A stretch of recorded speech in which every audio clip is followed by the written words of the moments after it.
Good morning, Mr. Jones. So nice to see you again.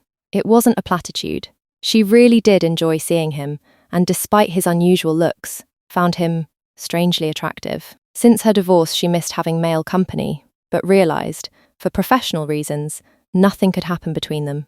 He sat down in front of her with his little legs dangling. She felt so sorry for him.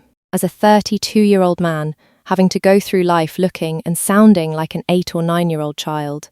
Worse, with his soft, flawless pixie face, looking like a young girl. He was dressed in trousers, shirt and tie, but somehow the clothes looked out of place on him.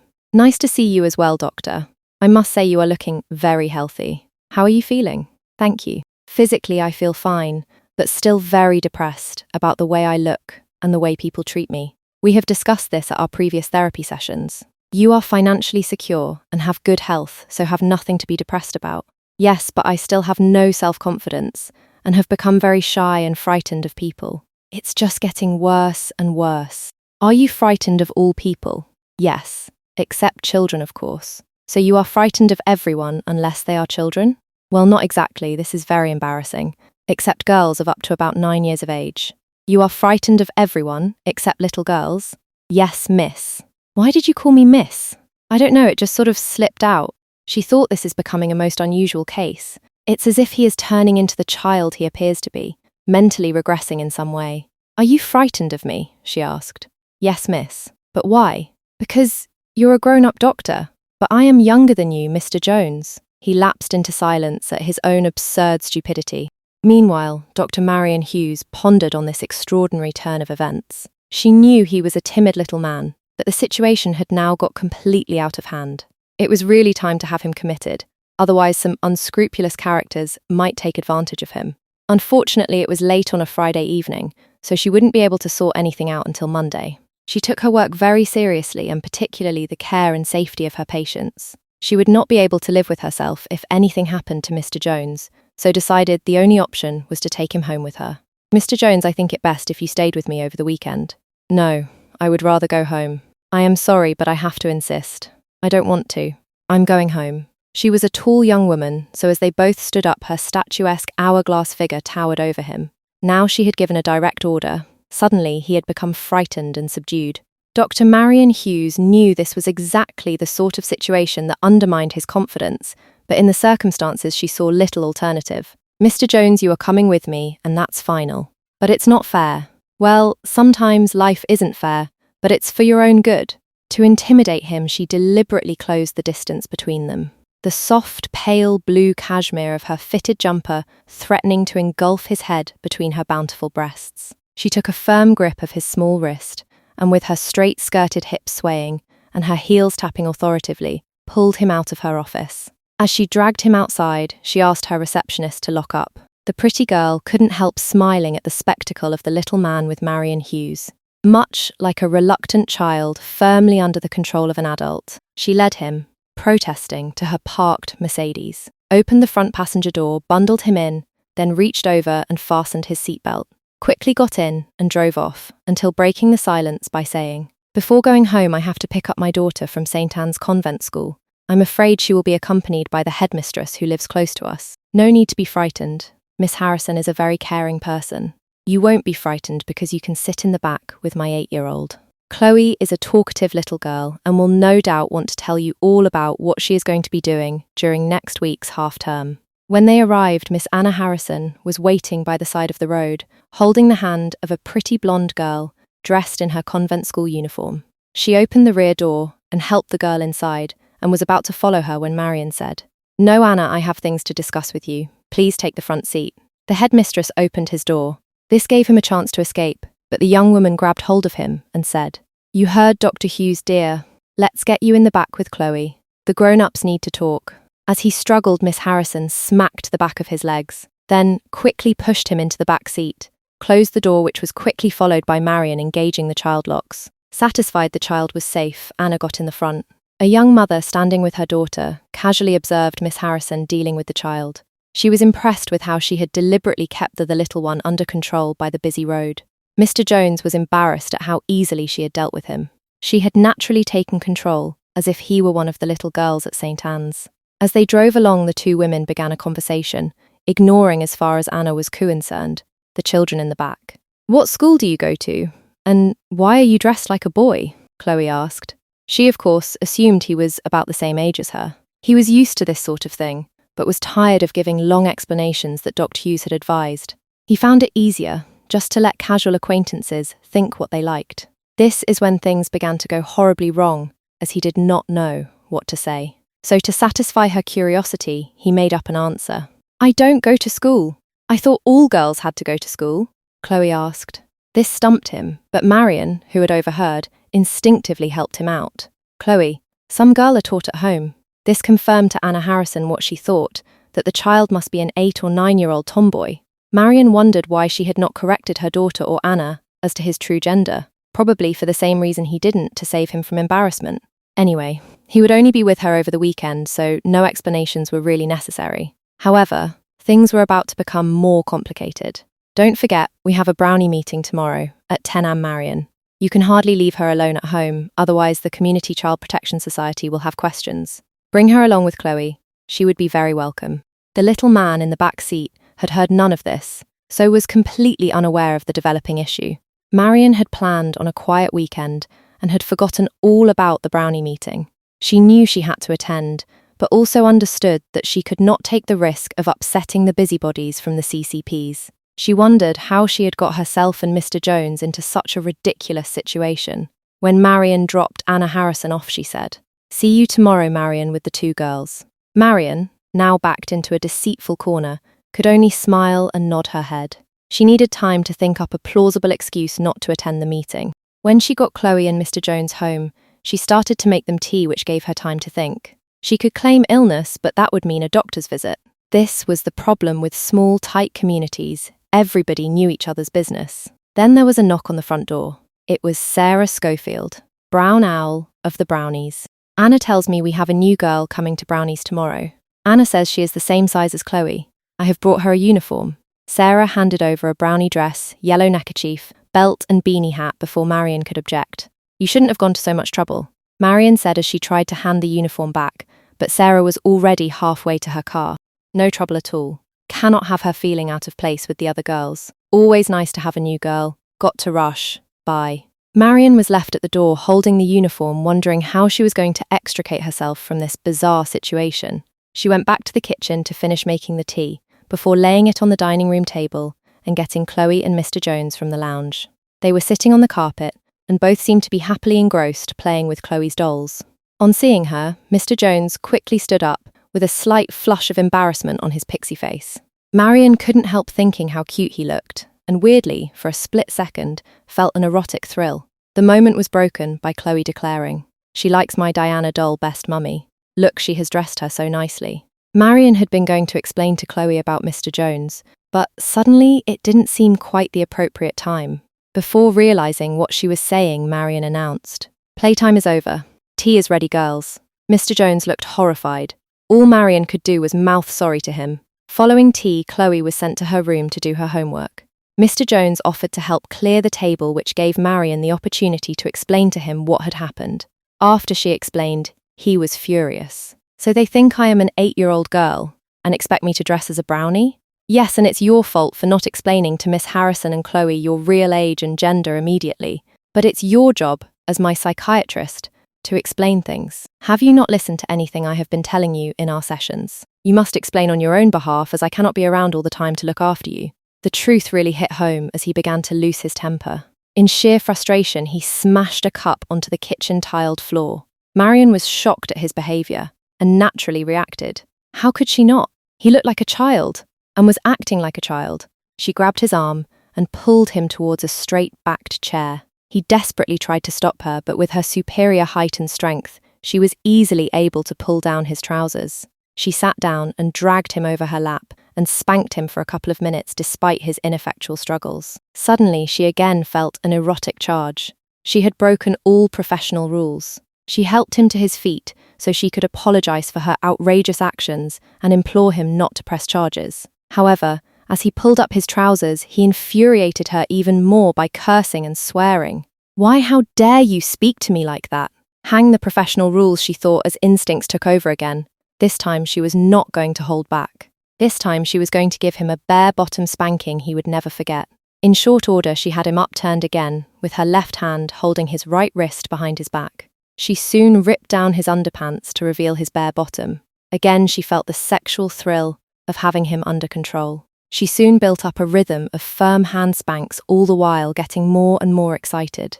Suddenly, she realized his struggles had gone, and through his tears he was moaning with pain. This excited her even more, before she felt herself filled with waves of pleasure. He lay meekly over her skirted knee, until she pushed him to the floor in a snivelling heap. His embarrassment and humiliation was complete. Through his tearful sobs he said, "Please forgive me. I am so very, very sorry." The normal doctor and patient relationship had therefore been utterly broken.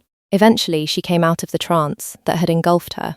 There was an awkward silence as both digested the extraordinary episode. However, they were both aware the relationship between them had altered for good.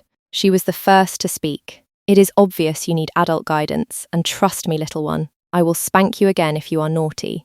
The thought of another spanking was awful, or any other indignities she might impose on him. He hated being talked to as if he were a little child, but said nothing as he was in no position to complain. The first of those other indignities was about to arrive. Marion looked at him. He really was a tiny little mite, and now with the removal of her medical ethics, she fully intended to implement her authority. "You deserved your spanking, but that is not the end of the matter." He looked up at her with trepidation, wondering what she had in mind. She had in mind a solution to a pressing problem.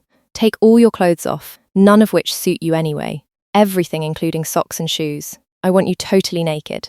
He hated being treated like a child, but definitely didn't want another spanking, so reluctantly did as she ordered.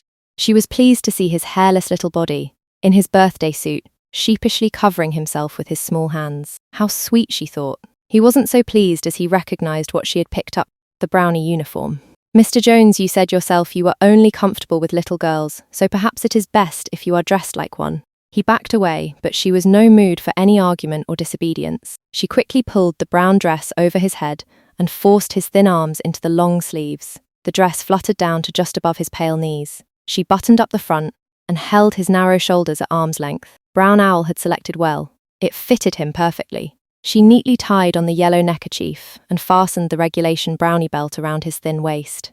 She found a pair of Chloe's freshly laundered knickers in the washing basket and a pair of her white ankle socks. Then had him sit on her lap as she threaded Chloe's knickers up his legs, under the brownie dress and over his sore red bottom. She couldn't wait to see him fully dressed.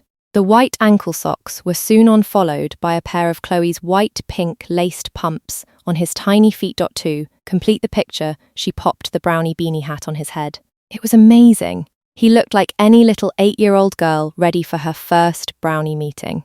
Marion glowed in satisfaction at the sight of him and said, "I can't possibly keep calling you Mr. Jones."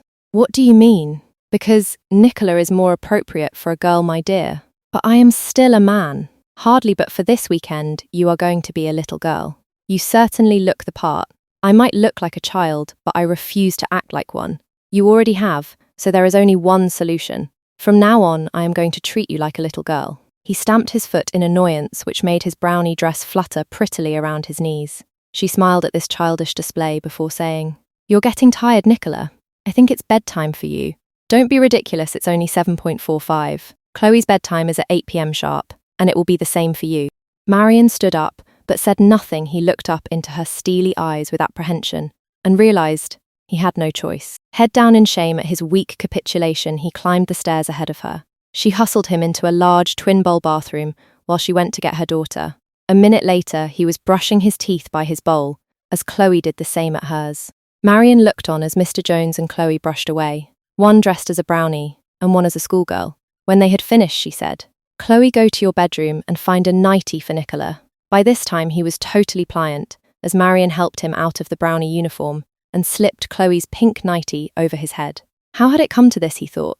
Because he was a weak, cowardly little thing. This afternoon, he had kept his 4 p.m. appointment with Dr. Hughes. Now at 8 p.m., he was being put to bed, wearing a nightie belonging to Chloe, Marion Hughes's 8-year-old. He had tried his best to resist, but true to form, he had failed miserably. He was awoken at 8 a.m. by Marion. "Wake up, sleepyhead, we have a busy day ahead." He had slept soundly, and at first wasn't aware of where he was until he opened his eyes to look up at Marion.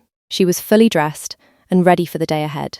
"Hurry up, dear, let's get you dressed." He was still half asleep as he got out of bed and looked around for his clothes. "Where are my clothes?" "On the chair behind you, Nicola." By now he was becoming awake and more aware of his surroundings. No trousers and shirt on the chair, only the brownie uniform, as it all came back to him in a rush. "Now look here, Marion, you cannot be serious," he said with a forcefulness which surprised even him. However, it didn't help in their present predicament, so she had no choice but to go into full parental mode. "No, you look here, Nicola. I don't want any back chat from a little girl wearing a pink nightie. Be a good girl, and let's get you into your brownie uniform." "But," he said, before he could say any more, "there are no buts about it. You are going to wear that uniform. Do I make myself clear?" Not surprisingly, she had quickly crushed his little rebellion as he dropped his head in submission. "That's better. Take your nightie off, Nicola." It was not long before she had him dressed once again as a brownie down at breakfast. He found it difficult to credit he was dressed identically to Chloe. She was a bright girl, so despite his situation he chatted along with her. Because of his fear of adults, it was some small consolation to have a conversation with someone, even if she was only 8. Marion took note of the dynamic between them. She had never seen him so relaxed. With her he had always been shy and reserved, but with Chloe he was uninhibited, almost animated. Their interaction, like two best friends, two little girls, equals in every respect. He had been so engrossed in the conversation with Chloe that he was quite surprised when she asked, "What time are we going to Brownie's mummy?" This brought him back to earth with a bump. Surely Marion wasn't really going to make him go to the Brownies. "In about 10 minutes, Chloe. You girls need to get ready." "Okay, mummy. I am really looking forward to introducing Nicola to my friends." While Chloe went upstairs, he turned to Marion and said, "I can't do this." "Yes, you can. Just behave like you were doing just now with Chloe, and trust me, no one will suspect a thing. You are going to fit in very nicely with Chloe's friends." He was terrified at the prospect. There was no way he would be able to convince everyone he was a little girl. He knew he looked and sounded the part, but intellectually he was an adult. Surely it would be impossible to hide that fact. Yet given the circumstances, he had no alternative but to try and pull it off. Shortly, Marion walked them along the pavement to the village hall. She held Chloe with one hand and him with the other. Across the road, other brownies were being led in the same way. He had to accept he was now one of their number. At the hall, they were met by Brown Owl. Marion quickly left to join the throng of other parents, leaving him with Chloe, who said to Brown Owl, "This is Nicola, my new friend." "Well, hello, Nicola, very nice to meet you. Come over and meet the other girls." Brown Owl led them over to the far end of the village hall, where a dozen or so brownies up to 11 years of age were assembled. She clapped her hands and announced, "We have a new girl with us today. Her name is Nicola. Please give her a big brownie welcome." In unison, the girls all shouted, "Welcome to our troop, Nicola." He thanked them in a nervous, stuttering voice. He was used to being mistaken for a child, but not used to being dressed as a girl. Chloe took him over to some of the girls. They were the same height as him and Chloe, so he easily merged into their group. They all sat down cross-legged on the floor. The girls were soon excitedly chattering away as he tried his best to be as inconspicuous as possible. At the opposite end of the hall, Marion was enjoying a cup of coffee and adult conversation. She glanced over towards the brownies to see Chloe and him sitting in a tight group of girls. Of course he should have been chatting with the men and women, but to anyone present that would have seemed strange. Even if the adults knew his true identity, they would probably still think he was in his rightful place. However, it suddenly dawned on her that she had dug an even deeper hole for herself. It was one thing to let people make assumptions, but quite another to deliberately dress and pass him off as a little girl in public. It might even be a criminal offence. Yet now there seemed to be no alternative but to carry on with the charade, particularly as no questions or suspicions had been raised. The meeting eventually came to an end with the brownies saying their goodbyes and were gathered up by their respective parents. Marion was extremely relieved that the deception had worked and they were now out of the woods. However, on the walk home, Marion's relief was cut short when Chloe announced, "All my friends liked Nicola, and we have been invited to a birthday party at Amy's house on Sunday." Things were going from bad to worse. Although he had to reluctantly admit he could pass as an 8-year-old girl, the mental strain was so difficult. It might appear he was relaxed, but in fact he was totally on edge, always conscious of saying something not in keeping with being a young girl. When they got home, Chloe said, "Nicola, let's go and try on some of my party dresses. I have a yellow one in which you would look really pretty." This was just too much for him, so as Chloe dashed upstairs, he didn't follow. He had to speak to Marion. This can't go on. Somehow I got through the brownie meeting, but there's no way I will be able to deceive everyone at a little girl's birthday party. Marion smiled down at him and imagined him in a party dress and petticoats. The devil won out. A little status reinforcement was necessary. Don't be silly, Nicola. I know you will enjoy it once you are there with your new friends. There will be fun and games, fairy cakes and pop, but...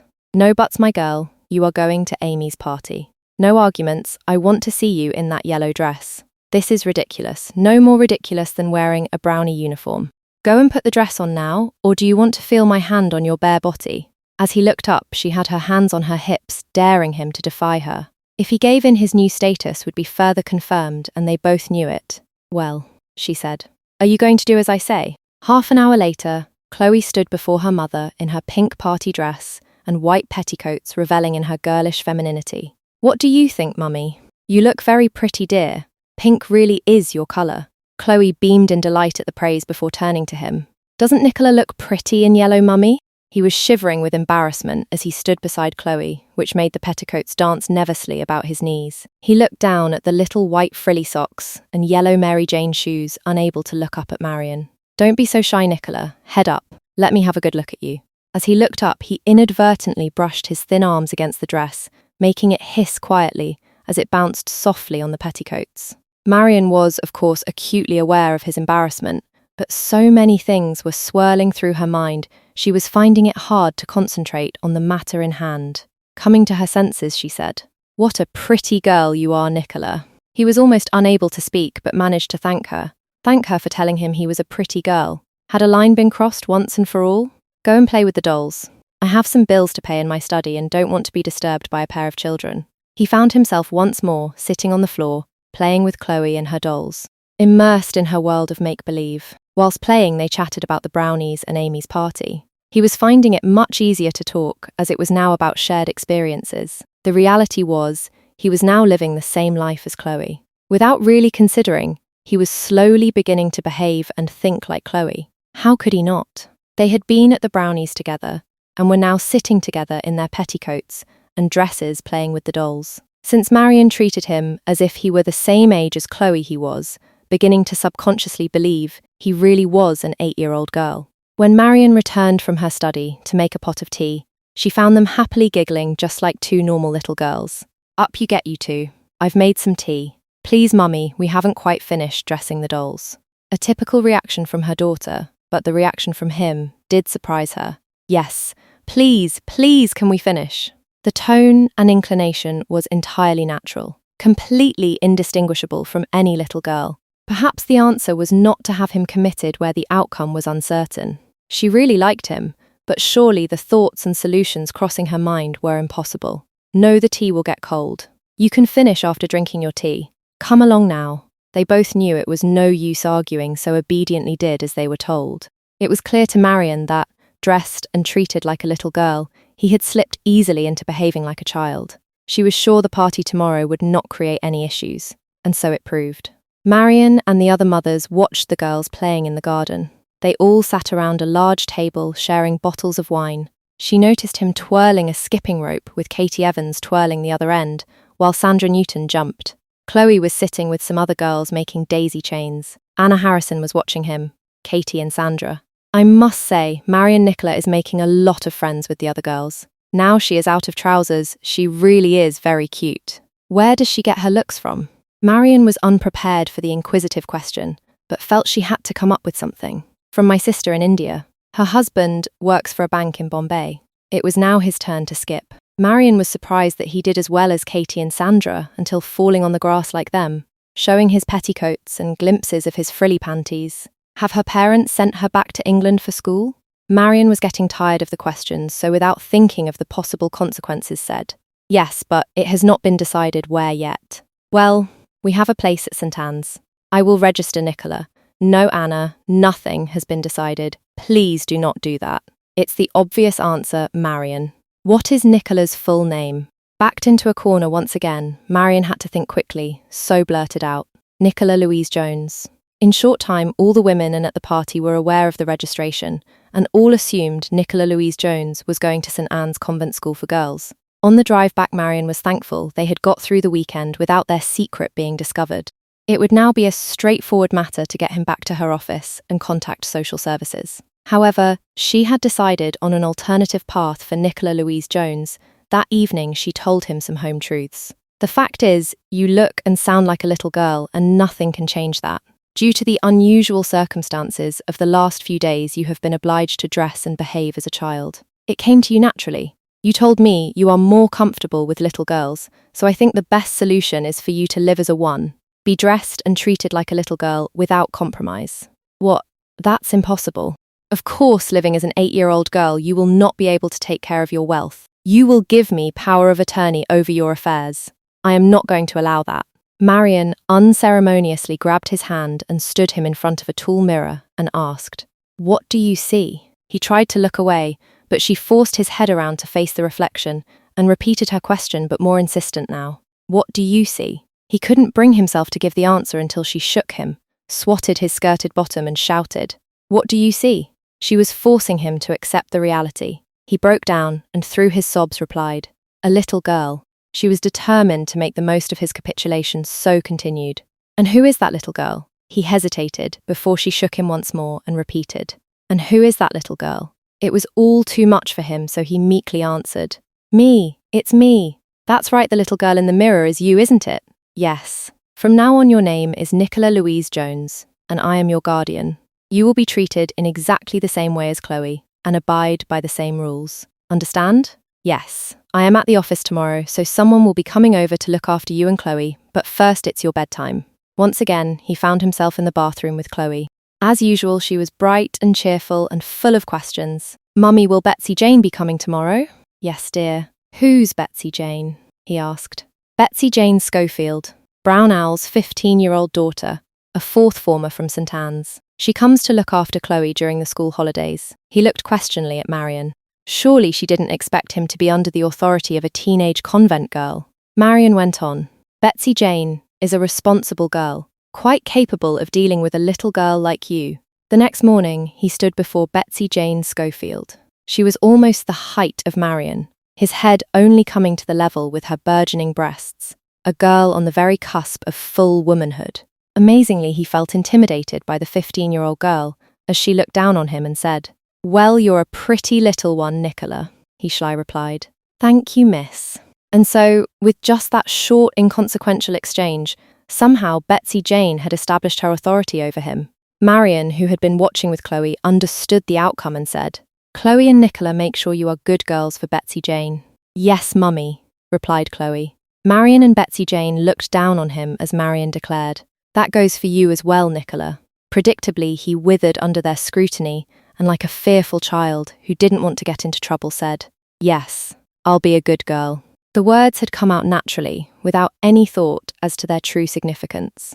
Clearly, he was now answerable for his behaviour to a 15-year-old girl, a girl that looked more than capable of disciplining him if necessary. Marion then left for her office confident in the knowledge that Chloe and Nicola were being cared for by a very trustworthy and capable girl. During the half-term, Marion took him to the school outfitters. There she bought the St. Anne's convent school uniform for him.